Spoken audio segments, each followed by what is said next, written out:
जिन students का कल exam है 24 दिसंबर को, तो वो ये वाली लिसनिंग ज़रूर करें और अपना स्कोर ज़रूर मेंशन करें, क्योंकि कल जो एग्ज़ाम लेवल में लिसनिंग आने वाली है तो उसी को जो फॉर्मेट उसको ध्यान में रखते हुए ये वाली लिसनिंग मैंने जो है पोस्ट करी है। तो प्लीज़ इस लिसनिंग को करके अपना स्कोर ज़रूर मेंशन करें और चैनल को ज़रूर सब्सक्राइब कर लें। Thank you so much. Test 2. Section 1. You will hear a man, Martin Hill, phoning an estate agent in order to find some accommodation.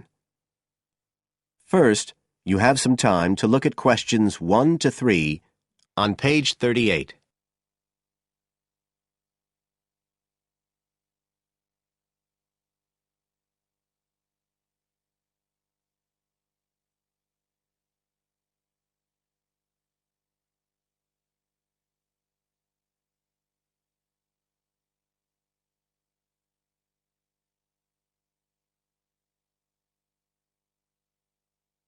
You will see that there is an example which has been done for you. On this occasion only, the conversation relating to this will be played first.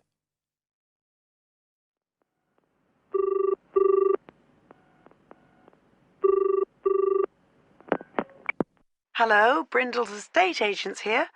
How may I help you? Oh, good morning. I'm ringing to see what flats you have for rent at the moment. Right. Martin wants to rent a flat, so B has been circled as the answer. Now we shall begin.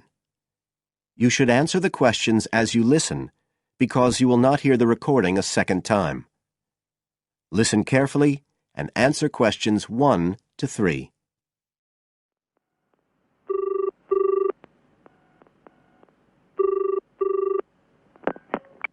Hello, Brindle's estate agents here. How may I help you? Oh, good morning.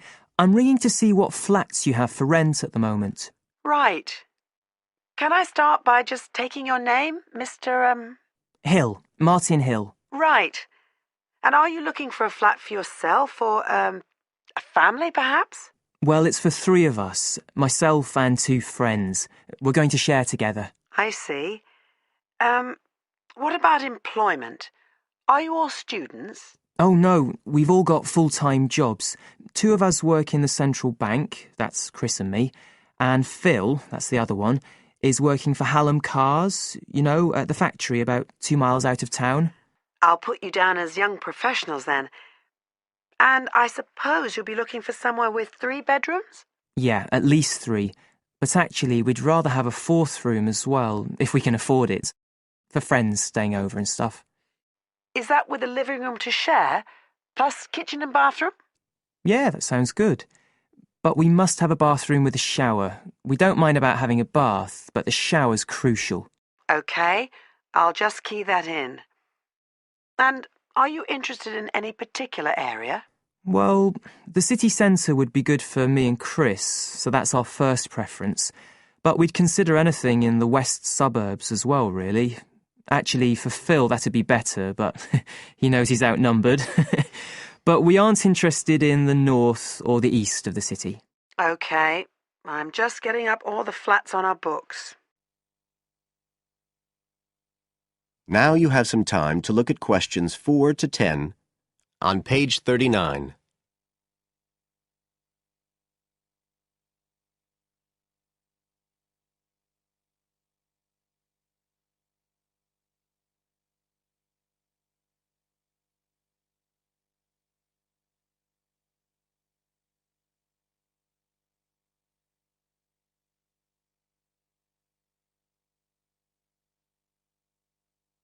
Now listen and answer questions 4 to 10. Just looking at this list here, I'm afraid there are only 2 that might interest you. Do you want the details? OK, let me just grab a pen and some paper. Fire away. This first one I'm looking at is in Bridge Street and very close to the bus station. It's not often that flats in that area come up for rent. This one's got 3 bedrooms, a bathroom and kitchen, of course, and a very big living room. That sounds a good size for you. So what about the rent? How much is it a month? The good news is that it's only £450 a month. Rents in that area usually reach up to $6.50 a month, but the landlord obviously wants to get a tenant quickly. Yeah, it sounds like a bit of a bargain. What about transport for Phil? Well, there'll be plenty of buses, so no problem for him to use public transport. But unfortunately there isn't a shower in the flat. And that location is likely to be noisy, of course. OK, what about the other place? Let's see. Oh, yes. Well, this one is in a really nice location, on Hills Avenue. I'm sure you know it. This looks like something a bit special. It's got 4 big bedrooms and, there's a big living room. And, oh, this'll be good for you, a dining room. It sounds enormous, doesn't it? Yeah, it sounds great. That whole area is being developed, and the flat's very modern, which I'm sure you'll like. It's got good facilities, including your shower. And of course it's going to be quiet, especially compared with the other place. Better and better. But I'll bet it's expensive, especially if it's in that trendy area beside the park. I'm afraid so. They're asking £800 a month for it. Whoa, it sounds a lot more than we can afford. Well, maybe you could get somebody else to move in too. I'll tell you what. Give me your address and I can send you all the details and photos, and you can see whether these two are worth a visit. Thanks, that would be really helpful. My address is flat 5. That is the end of section 1. You now have half a minute to check your answers.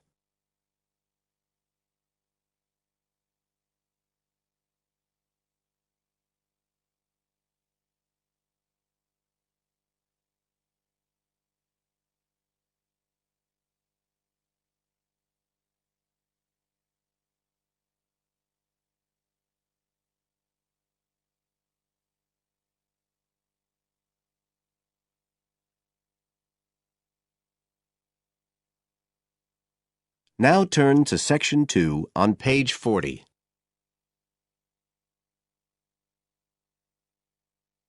Section 2. You will hear a tour guide welcoming a group of visitors to the British Library and telling them about the library and what they will see there. First, you have some time to look at questions 11 to 15 on page 40.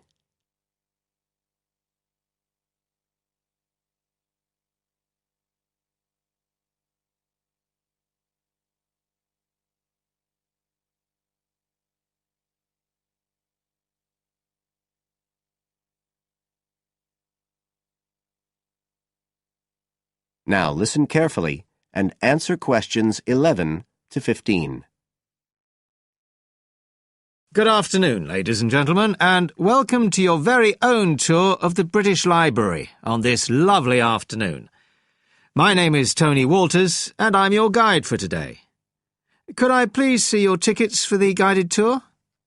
I'd also like to remind you that any tickets bought today do not include a visit to the reading rooms.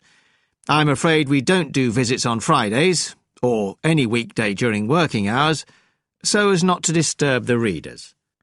But if you do want to see those rooms, the only day there are tours is on Sundays. So, I don't want anyone to be disappointed about that today. OK? Thank you. Right, we'll start with a brief introduction. As many of you know, this is the United Kingdom's National Library, and you can see that this is a magnificent modern building. It was first designed by Sir Colin St. John Wilson in 1977, and inaugurated by Her Majesty the Queen more than 20 years later in 1998. As you can see, the size is immense, and the basements alone have 300 kilometres of shelving, and that's enough to hold about 12 million books. The total floor space here is 100,000 square metres, and, as I'll show you, the library houses a huge range of facilities and exhibition spaces. And it has 1,000 staff members based here in the building. So, you can appreciate the scale of our operation. In fact, this was the biggest publicly funded building constructed in the United Kingdom last century. It is still funded by the government as a national institution, of course, and it houses one of the most important collections in the world. The different items come from every continent and span almost 3,000 years. The library isn't a public library, though. You can't just come in and join and borrow any of the books. Access to the collections is limited to those involved in carrying out research. So it's really a huge reference library for that purpose, and anyone who wants to consult any materials that are kept here can formally apply to use the library reading rooms. You now have some time to look at questions 16 to 20 on page 41.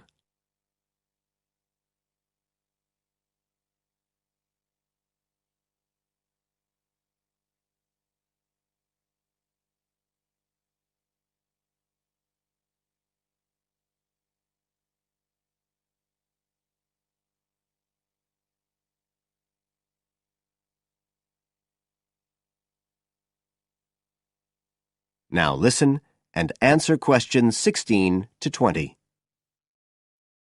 Right. Well, here we are, standing at the meeting point on the lower ground floor, just to the right of the main entrance.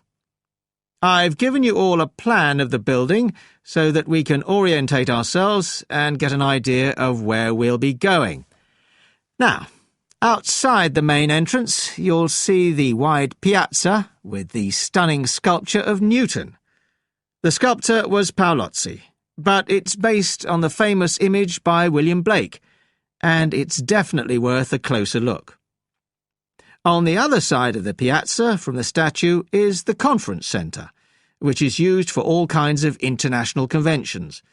We'll take a quick look inside at the end of our tour.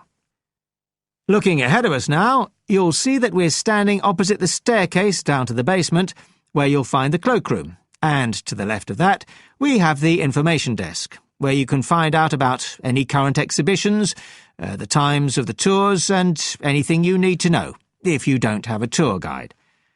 As you can see, on this lower ground floor, we also have a bookshop. That's the area over to the left of the main entrance. You'll be free to browse there when we get back to the ground floor. Now, opposite the main entrance on this floor, we have the open stairs leading up to the upper ground floor. And at the top of them, in the middle of the upper ground floor, you can see a kind of glass-sided tower that rises all the way up through the ceiling and up to the first floor. This is called the King's Library. It's really the heart of the building. It was built to house the collection that was presented to the nation in 1823 by the King. You can see it from every floor above ground. When we go up there, you'll find the library's treasures gallery on the left. Can you find it on your plan? That's the exciting one. So we'll be visiting that first, but we'll also take a look at the stamp display situated behind it on the way to the cafe. A lot of people miss that. The cafeteria runs along the back of the floor, and in the right-hand corner, you'll find the lifts and toilets. Always good to locate them. The other main area on that floor is the public access catalogue section, and I'll show you how that operates when we get up there. That is the end of section 2. You now have half a minute to check your answers.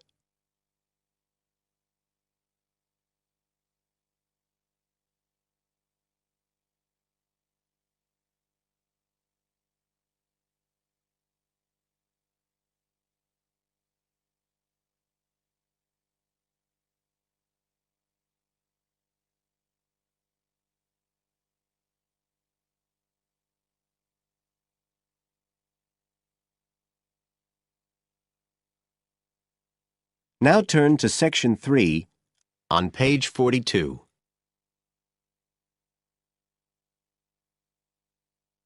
Section 3. You will hear a conversation between a student, Dave, and his tutor about a project that Dave has done about work placements. First, you have some time to look at questions 21 to 25 on page 42.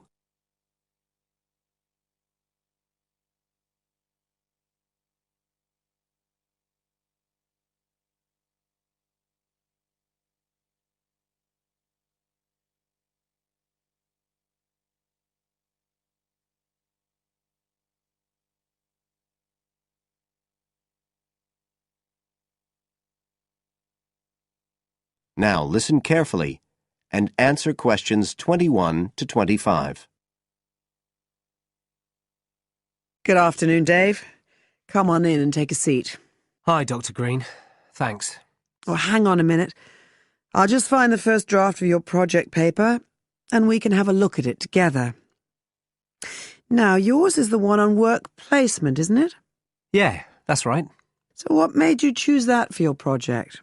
Well, I suppose it was because sending students off to various companies for work experience seems to be such a typical part of educational courses these days.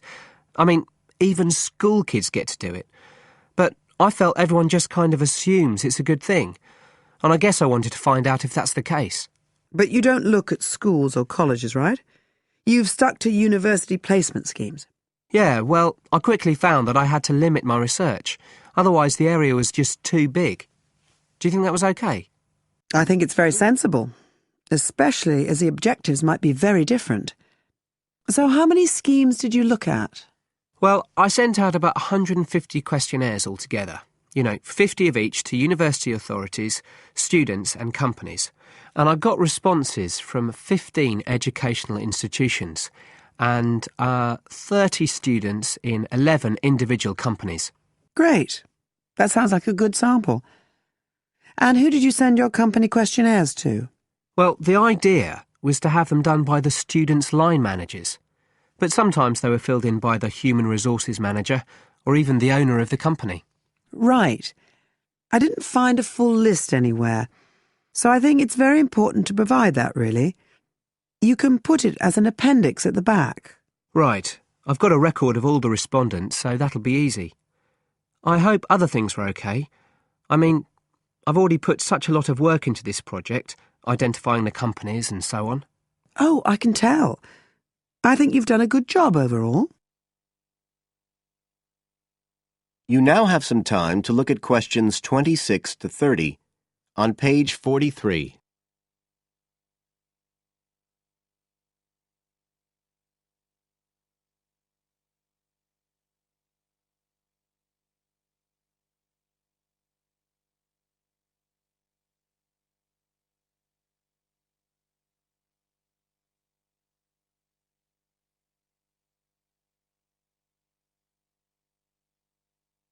Now listen and answer questions 26 to 30. I thought your questionnaires were excellent, and you'd obviously done lots of background reading. But there were a few problems with the introduction. First of all, I think you need to make some slight changes to the organisation of your information there. At present, it's a bit confused. OK. What did you have in mind? Well, you write quite a bit about work placement in general, but you never explain what you mean by the term. So you think I should give a definition? Exactly. And the introduction is the place to do it. And then, look, you start talking about what's been written on the topic, but it's all a bit mixed up with your own project. So do you think it would be better to have two sections there, like a survey of the literature as the introduction, and then a separate section on the aims of my research? I do. You can include your methods for collecting data in the second section too. It would be much clearer for your reader. Establish the background first, then how your work relates to it. It would flow quite nicely then. Yes, I see what you mean. Anyway, moving on. I like the way you've grouped your findings into 3 main topic areas. Well, it became very obvious from the questionnaires that the preparation stage was really important for the whole scheme to work. So I had to look at that first. And I found a huge variation between the different institutions, as you saw. I was wondering if you could give a summary at the end of this stage of what you consider to be the best practice you found. I think that would be very helpful. Right, I'll just make a note of that. What did you think of my second set of findings on key skills development? For me, this is the core of my whole project, really. And you've handled it very well. I wouldn't want you to make any changes. You've already got a nice final focus on good practice there. Thanks. Right. Now, I think the last part, which deals with the reasons why students don't learn... What, the constraints on learning chapter? Yes, that's the one. I think you need to refer to the evidence from your research a bit more closely here. You know, maybe you could illustrate it with quotations from the questionnaires, or even use any extracts from a student diary if you can, and refer back to what you've written about good practice. That is the end of Section 3. You now have half a minute to check your answers.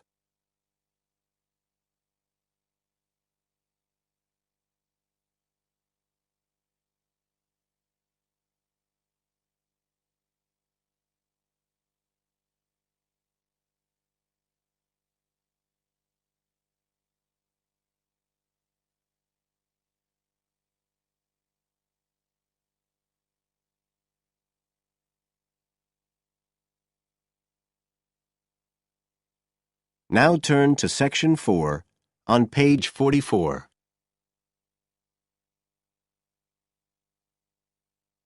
Section 4. You will hear a part of a lecture about learning and bilingualism. First, you have some time to look at questions 31 to 40 on pages 44 and 45.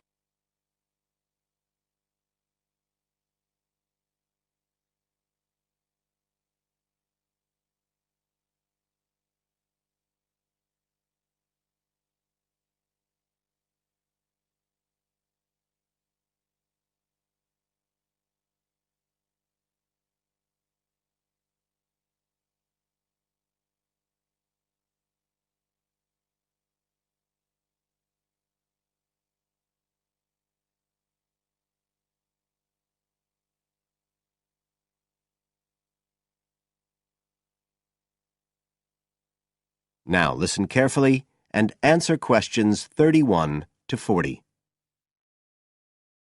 When we look at theories of education and learning, we see a constant shifting of views as established theories are questioned and refined or even replaced, and we can see this very clearly in the way that attitudes towards bilingualism have changed.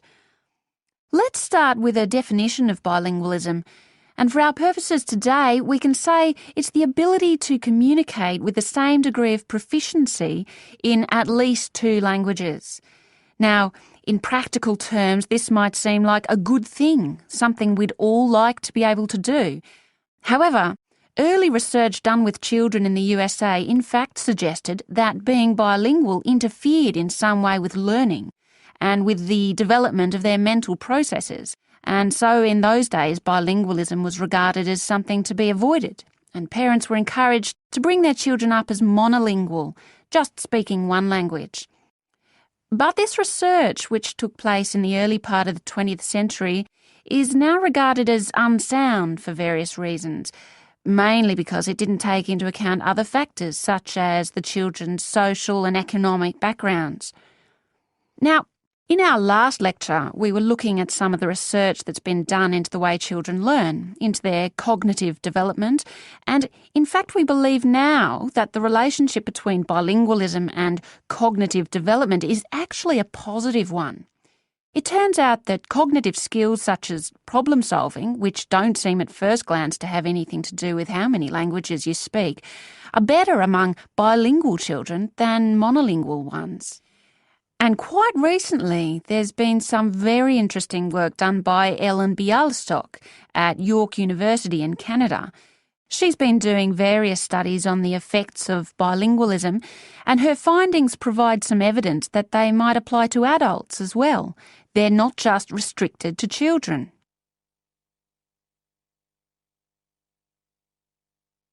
So how do you go about investigating something like this? Well, Dr. Bialystok used groups of monolingual and bilingual subjects aged from 30 right up to 88. For one experiment, she used a computer program which displayed either a red or a blue square on the screen. The coloured square could come up on either the left-hand or the right-hand side of the screen.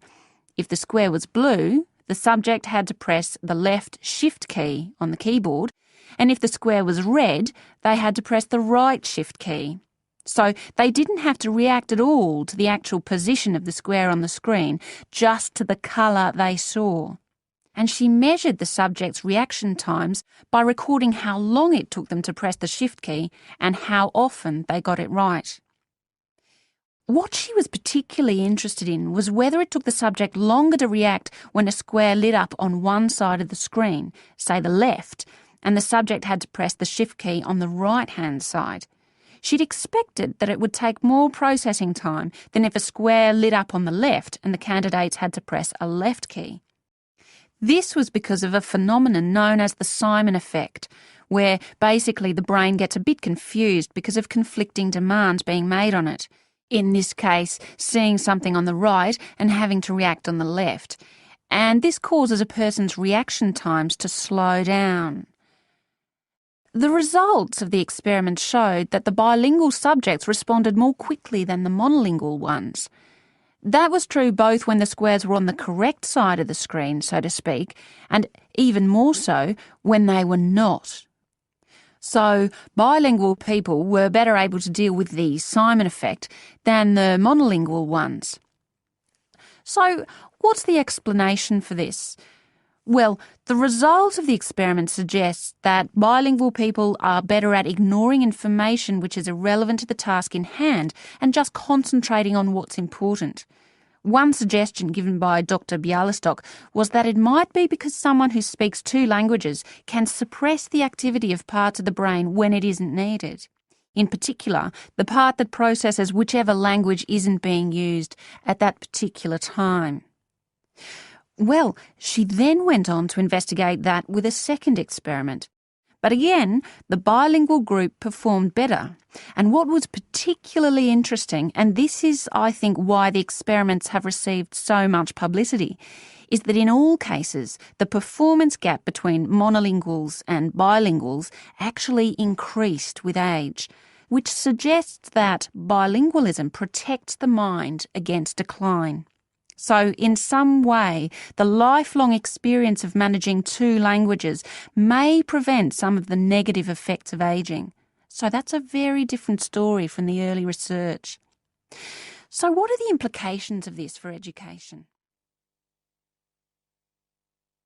That is the end of Section 4. You now have half a minute to check your answers.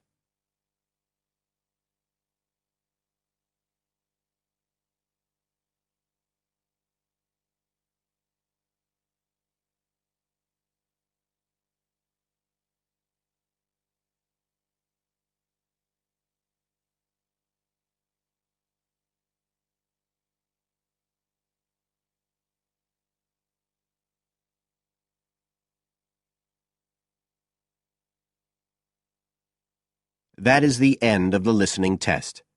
You now have 10 minutes to transfer your answers to the separate answer sheet.